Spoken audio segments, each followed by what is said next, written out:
Hello my friends and welcome to 7 true scary stories from YouTube users.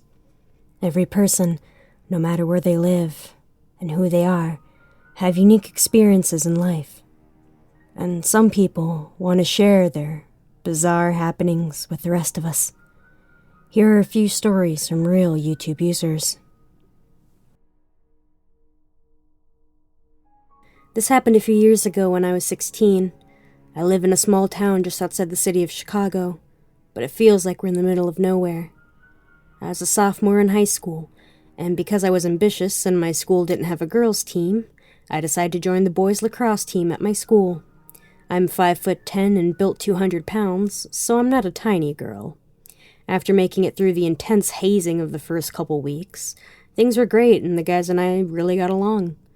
Anyway, my mother worked late a lot, and my dad volunteered most nights, so after practice ended, which could be anywhere from 5:30 to 7, depending on how late we decided to screw around, I was usually going home to an empty house. This really didn't bother me until this event took place in April of that year. One night, after saying goodbye to the guys, I got into my car and started driving home.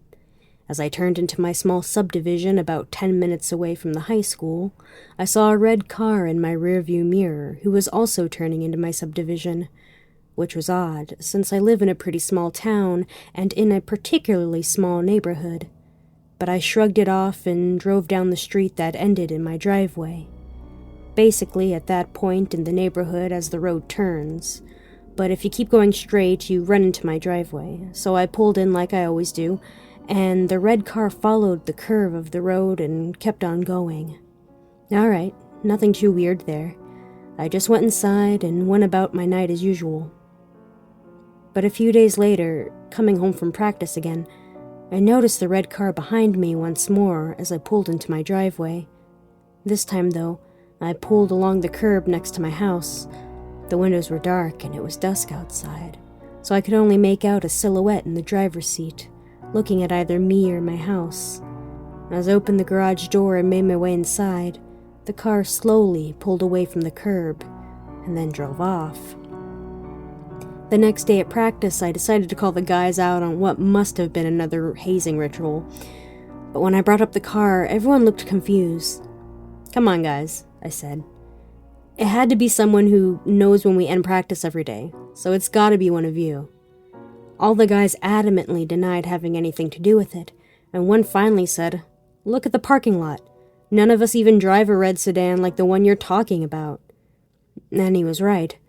Unnerved, I went through the rest of practice and drove home cautiously, but no one followed me, and my dad was home by the time I got there, so my worries faded over the next day or two. Less than a week after I brought up the red car with my teammates, I was leaving practice around 7:30, since a few of the guys and I had stayed to keep throwing the ball around. But it was starting to get dark, so we packed up and headed home. As I passed the three-way stop intersection at the entrance to my high school, guess who whipped out of the parking lot across the street and pulled directly behind me? You guessed it, that red sedan. And it was going fast. I drove through my small farm town roads in my village nearly 10 miles over the speed limit, but he kept pace with me, tailgating me so close I couldn't see his headlights. I started to panic, but I didn't know what to do. I felt threatened, but he really hadn't done anything, and I was still trying to convince myself that he was just some new guy in the neighborhood who also happened to be a tailgater. How do you call 911 to tell him that a car is tailgating you while driving on the same road that you do in a town with only a few roads to begin with? So I took a really weird side street that no one ever takes. And he took it too. That's when I knew he was following me. I called my home phone. No answer. I knew then that I was going home to a pitch-black house. When I got to the main 2-lane road before my neighborhood, I slowed down, hoping that, if he was just tailgating me to make me go faster, he would pass in the other lane. He didn't, but he did slow down and gave me a little more distance. I saw the traffic light for my subdivision up ahead, so I made a plan. I've watched enough of those "I survived when I should have died" stories to have a vague idea of what should be done in case the situation got really bad. I didn't slow down or put on my turn signal before the entrance to the neighborhood. Then, at the last possible second, I whipped the wheel and screeched into my neighborhood, then floored it, trying to get as much distance as possible between me and this guy. I was hoping to get far enough ahead that I could make it inside before he reached me, and my neighbor was a cop, so I was planning on making as much ruckus as I could as I ran inside in hopes that he could go outside to see what was going on. But I also wasn't trying to totally freak out yet because I still wasn't convinced this guy was really out to get me. And I listen to stories like the one on this channel all the time, so I'm certainly more paranoid than most when it comes to this stuff. Anyway, I'm going so fast at this point that I have my eyes fixed in front of me to make sure that I don't run over any joggers or kids in the road in my panic to reach my house. I flew over the giant speed bump in the curb that makes with our driveway, and the impact nearly shot me out of my seat. Looking over to my neighbor's house as I fumbled with the garage door on my visor, my heart dropped when I noticed that the country sheriff car was nowhere in sight. Then, I was blinded by headlights coming around the corner. When I looked in the mirror, I saw the red car barreling towards me, and I realized that he was going to hit my car to pin me between the garage door and his car. Somehow, I had the reflexes to smack the opener and throw my door at the same time, falling on the ground in my panic to escape my car. The red sedan screeched to a halt about an inch from my bumper of the car and from my position on the ground. I saw the driver's side door open and a man's shoes step out. This is how I die, I thought, and my adrenaline launched me up. I slapped the garage door opener again and locked the door with my keys to make sure he couldn't get in my car. I sprinted to my garage and I jumped over the sensor so that it continued to close behind me. I ran inside my house and I didn't stop to deactivate the alarm. I ran to the front door and peered out the window and saw the red car peeling out of the driveway, only to speed down the street. I shut off the alarm once I was sure the car was gone, and I just sat in the dark for nearly an hour, trying to figure out what had just happened.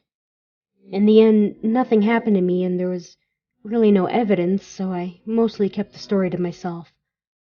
But once I told the guys at practice, a friend of mine followed me home as a precaution for a week after the incident to make sure I got home safe, and there's never any sign of the red car again. The more I think about it, the stranger the story becomes. I have no idea how many people were in the car, or what they could have wanted with me, a boys' lacrosse player. Definitely not the daintiest or most vulnerable girl they could have gone after. The even creepier thing is, when I look back on it, the nights that the car followed me were the nights that my parents weren't slated to come home until hours after I got back. It was like somehow they knew the house was going to be empty. Thankfully, I've never seen that car, or its driver since. I've got a story. It's not quite scary, but it messed me up when it happened. I was about 13 at the time. I played a lot of bass guitar, and I still do. See, me and my twin brother, let's call him Bob, used to go to this guitar center to test out different basses and guitars. One time when we were there was this old man playing definitely loud. The old man was playing so loud that I could hear it perfectly from outside the shop. He was just playing one chord over and over and over on a Fender Telecaster. He looked very, off. His eyes were pale, almost completely white. He's very thin. Eventually, the manager asked him to turn it down. The old man didn't stop. Eventually, he fell over. The manager kept nudging the man to get up, but he wouldn't. Me and Bob, really scared, left as fast as we could. I read in the newspaper the next morning that it turned out the man had a heart attack and had died. The Telecaster he was playing is still at that shop. They framed it for about a year until a man bought it.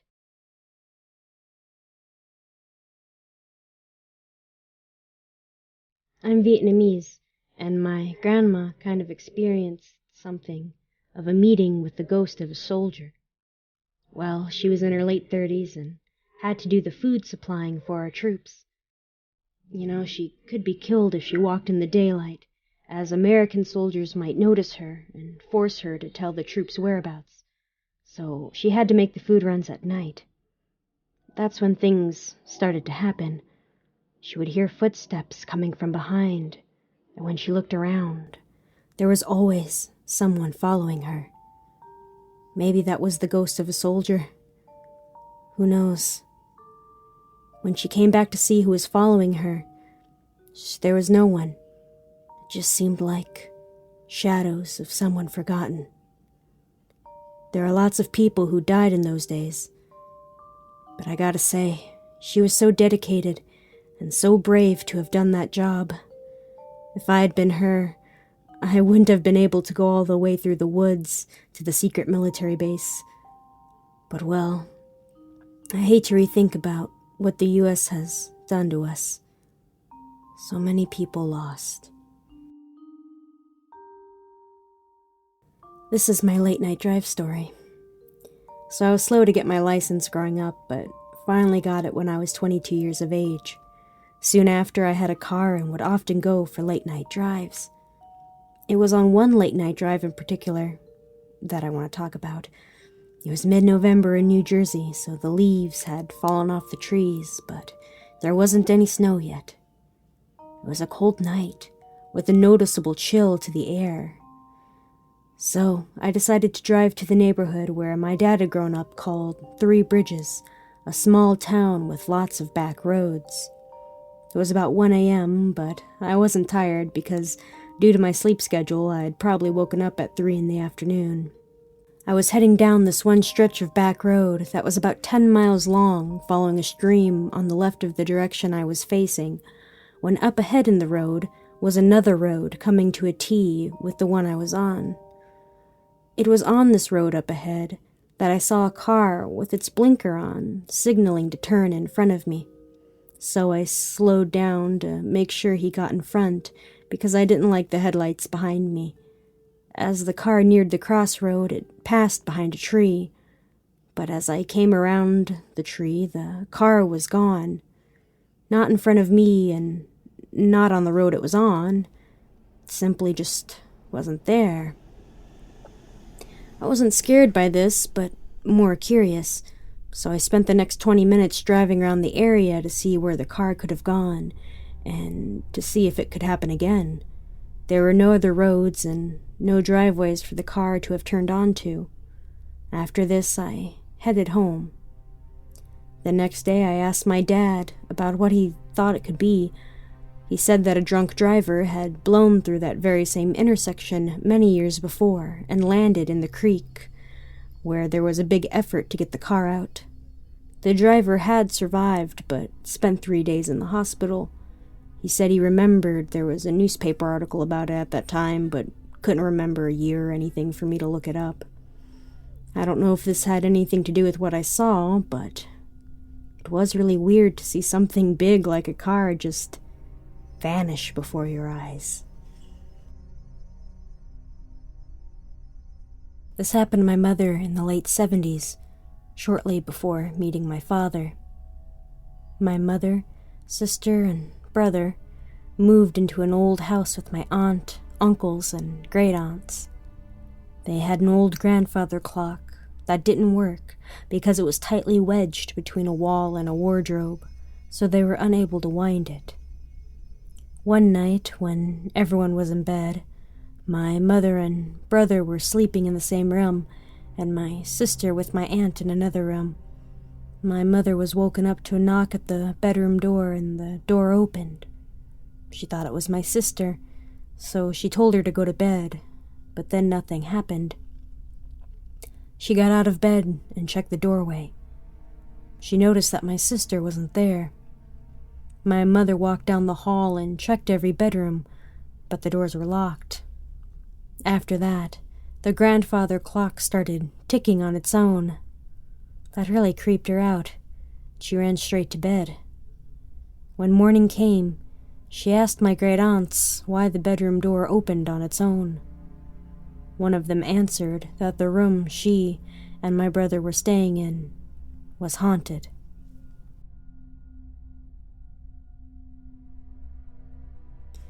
I'm tired of keeping this in my head, so I might as well tell you. I wouldn't call this a ghost story. No, there wasn't a ghost or murderer running around my town at the time. At least I don't think there was. 2 years ago, I was in the small town of Irvona, Pennsylvania.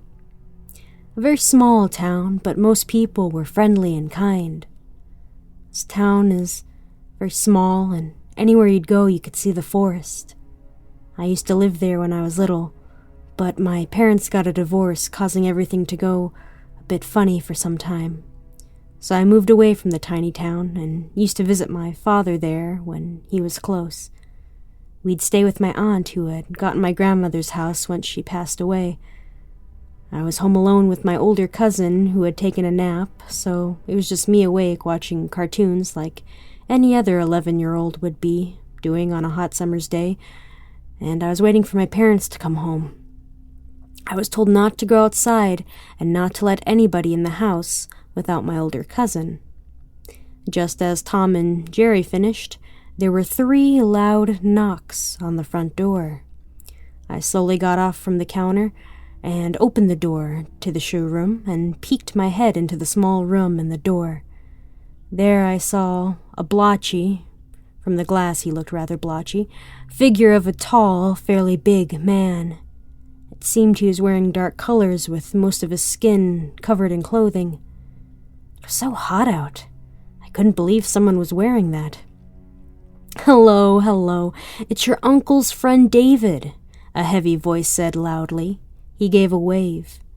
I was sure he must have seen me, a little girl peeking her head out from another room. I was stupid for doing that, but I knew the front door was locked. I also knew my uncle didn't have a friend named David, but I wasn't sure. "Can I come in?" he yelled. "Sorry, but no," I managed to yell out, my voice cracked mid-sentence. Now, no need to be scared," he began. I could see his hand at the doorknob. My heart began to thump fast. "All is fine, honey. Are you home alone?" he asked. "No, please leave," I replied back before slamming the door shut. I had gotten so nervous that I responded very quickly. Now I'll cut fast. After another cartoon episode, I heard 3 loud knocks from the kitchen window. Each one had a pause, making it eerie and disturbing. I turned around to see the same man again, standing right at me, with a little smile on his face. "Let me in.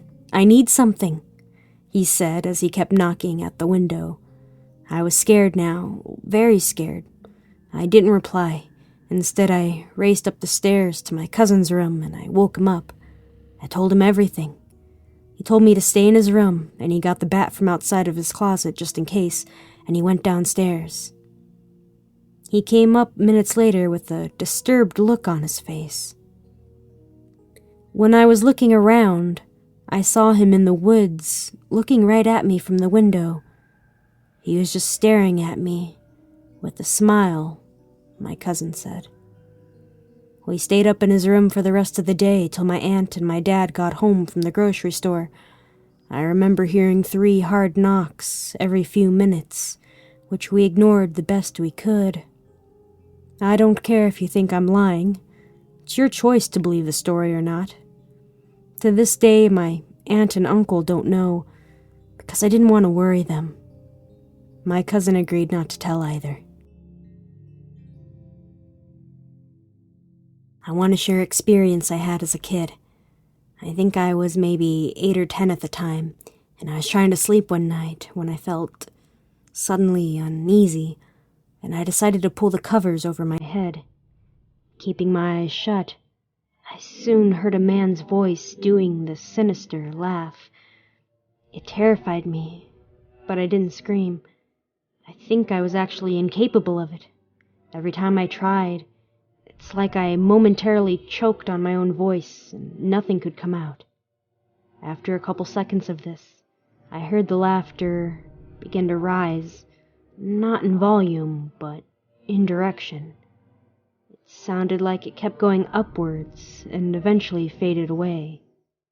I told my mom the next day, and she theorized that it was probably the living room TV. Thinking back on it now, seems unlikely. The living room TV in the house where I lived at the time was clear across the other side of the house, far from where my room was, and the laughter I heard in my room was loud enough to be right next to my bed. Fortunately, I've never heard it again. That's all the time I have for today, my friends. I hope you're having a wonderful day or evening. I'm Amori. Now, listen to the spooky tunes.